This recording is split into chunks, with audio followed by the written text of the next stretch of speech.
संसद में भेजा जिसमें पीडीए की एक बड़ी भूमिका थी। लेकिन अफसोस तब होता है जब पीडीए का राग अलापते अलापते ठाकुर या ब्राह्मण समाज के किसी व्यक्ति की बात आती है तो यही पीडीए निरीह, दुर्बल, कमजोर नजर आने लगता है।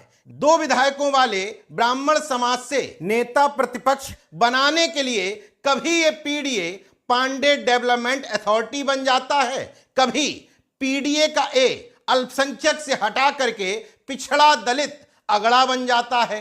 आज ये बातें फिर से दोहराने की वजह है समाजवादी पार्टी के प्रदेश अध्यक्ष श्यामलाल पाल द्वारा जारी किया गया एक लेटर। इस लेटर में बताया गया है कि आज यानी कि 17 सितंबर को समाजवादी पार्टी का ये 6 सदस्यीय प्रतिनिधिमंडल ललितपुर जाकर के पीड़ित इंदल पटेल के परिजनों से मिलेगा। लेकिन मुझे हैरत इस बात की है कि आखिर ये प्रतिनिधिमंडल ललितपुर भेजा ही क्यों जा रहा है। ये बात क्यों कह रहा हूं, पहले इस पत्र की भाषा सुन लीजिए, समझ में आ जाएगा कि किस तरीके से इस पत्र में पीडीए की धज्जियां उड़ा करके रख दी गई हैं। आप समझ नहीं पाएंगे कि इन दोनों में आखिर पीड़ित कौन है। ललितपुर के ग्राम गौना निवासी इंदल पटेल एवं यजुवेंद्र सिंह उर्फ गुड्डू राजा की कहा सुनी के बाद मारपीट हुई, जिससे आहत होकर श्री इंदल पटेल ने अपने घर आकर पेट्रोल डालकर आत्महत्या का प्रयास किया। हालत चिंताजनक है, अस्पताल में भर्ती हैं, जिसकी जानकारी तथा पीड़ित परिवार से मिलने हेतु प्रतिनिधिमंडल ललितपुर पहुंचेगा, रिपोर्ट प्रदेश कार्यालय में प्रस्तुत करेगा। प्रतिनिधिमंडल में ये सदस्यगण हैं, उसमें फतेहपुर से सांसद नरेश उत्तम का नाम है, जालौन के सांसद नारायण दास अहिरवार का नाम है, चित्रकूट के विधायक अनिल प्रधान का नाम है और बाकी स्थानीय नेताओं के नाम है।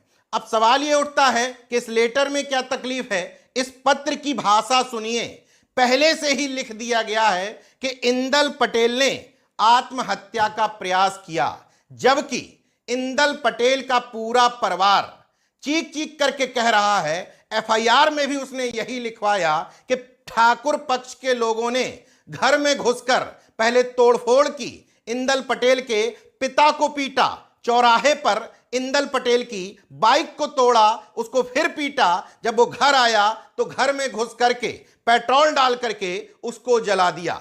अब इस मामले में सच्चाई है या नहीं, ये पुलिस की विवेचना का विषय है। लेकिन जिस पीड़ित व्यक्ति के घर आप जा रहे हो, जो जली हुई अवस्था में अस्पताल में एडमिट है, पहले से ही लिखित रूप से घोषित करके जा रहे हो कि इंदल पटेल ने आत्महत्या का प्रयास किया, तो आप इंदल पटेल के घर कौन से इंसाफ की लड़ाई लड़ने जा रहे हो। लड़ाई तो यही है कि इंदल पटेल का परिवार कह रहा है कि ठाकुरों ने फूंका, पुलिस और दूसरा पक्ष कह रहा है कि इंदल पटेल ने खुद अपने आप से आग लगाई। इस मामले में समाजवादी पार्टी योगी जी की पुलिस के बयान के साथ खड़ी है। अगर समाजवादी पार्टी पुलिस के बयान को इतना ही मानती है तो फिर मंगेश यादव के एनकाउंटर प्रकरण में क्यों अखिलेश जी को लगता है कि फर्जी एनकाउंटर किया गया। हालांकि नेशन जनमत भी मानता है कि उस एनकाउंटर में बहुत झोल है और उसके फर्जी होने की पूरी आशंका है। लेकिन एक तरफ आप पुलिस का बयान डिनाई करते हैं, कहते हैं पुलिस तो सरकार के हिसाब से चलती है, दूसरे प्रकरण में आरोपी ठाकुर पैसे वाले और दबंग निकल जाते हैं तो आप वोट बैंक का भी ख्याल करने लग जाते हैं।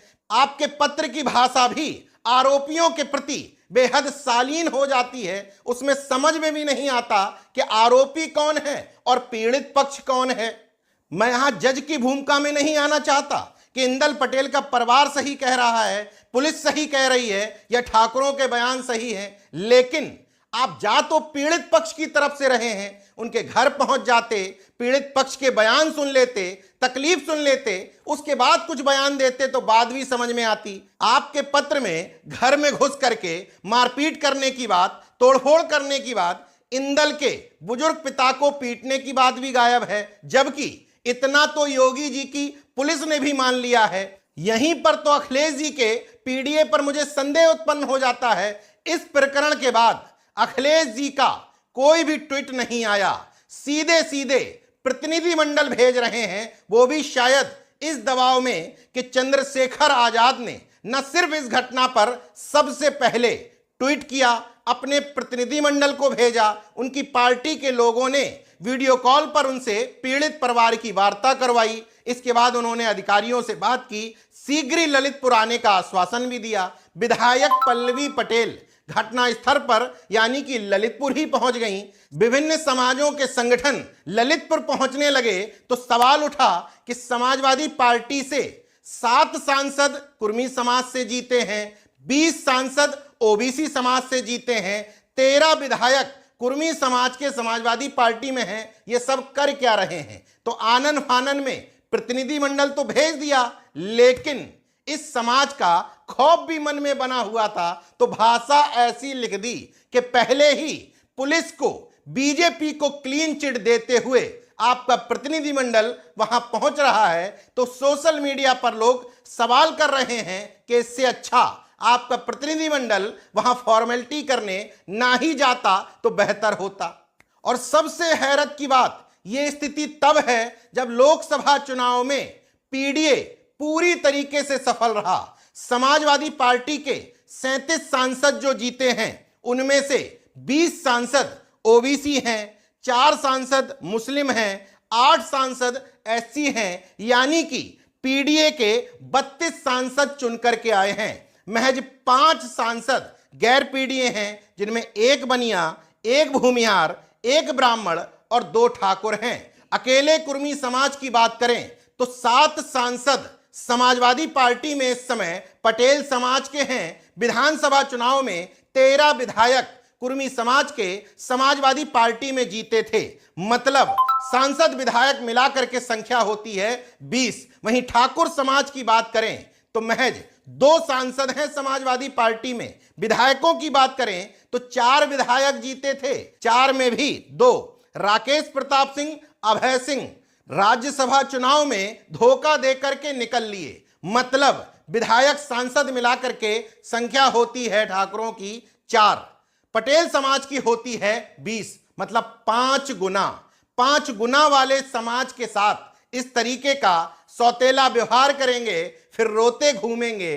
पिछड़े समाज के लोग ही पीडीए का साथ नहीं देते, पिछड़े समाज के लोग तो भाजपाई हो गए, फलाने समाज के लोग वहां गुलाम हो गए, मुखौटे हो गए। हकीकत यह है विधानसभा चुनाव में फरसा पकड़ करके, लोकसभा चुनाव में संविधान पकड़ करके दोनों का अंतर देख लिया, रिजल्ट भी मिल गया। इसके बाद भी इतने कंफ्यूजन में रहोगे तो ये काट की हांडी बार बार नहीं चढ़ेगी। देखते रहिए नेशन जनमत, जागरूक और सजग बने रहिए।